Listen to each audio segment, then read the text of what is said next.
नमस्कार, माझे नाव योगेश बाबासाहेब बेडके, मुक्काम पोस्ट शेवता, तालुका फुलंब्री, जिल्हा छत्रपती संभाजीनगर. बरं, आज आपण तुमच्या अद्रकीच्या प्लॉटमध्ये उभा आहे, बरोबर.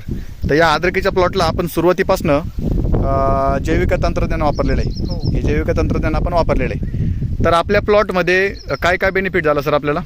आम्ही सुरुवातीला बेसल डोस सोबत जैविक तंत्रज्ञान वापरलं. बरं, त्याचा परिणाम काय जाणवतोय आज आपल्याला प्लॉटमध्ये? हा किती दिवसांचा प्लॉट आहे आपला आज? हा 30 दिवसांचा प्लॉट आहे. हा जो आपण आज बघतोय हा 30 दिवसांचा प्लॉट आहे, बरोबर.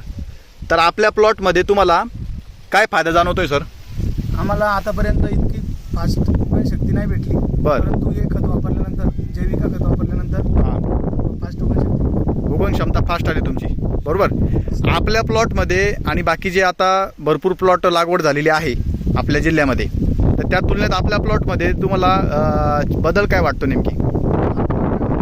आणि बाकीचे जे प्लॉट आहे हां, ते प्लॉट अजून उगतायचे, त्यांचे कोंब निघताय. कोंब निघतात आहे. आज आपला 30 दिवसांचा प्लॉट आहे. 30 दिवसांच्या मानाने आपण बघितलं तर प्लॉट जवळजवळ सगळा उगून आलाय आपला, बरोबर. हा जो आपण लाईव्ह प्लॉट बघतोय हा सगळा उगून आलेला आहे. त्या तुलनेत बाकीचे प्लॉट आत्ताशी कुठं तरी उगायला लागलेत. बरं, मग आता हे जे जैविक तंत्रज्ञान आहे हे वापरून तुम्ही समाधानी आहेत का? हो, समाधान. आपले जे इतर आले उत्पादक शेतकरी आहेत त्यांना काय सल्ला द्याल तुम्ही?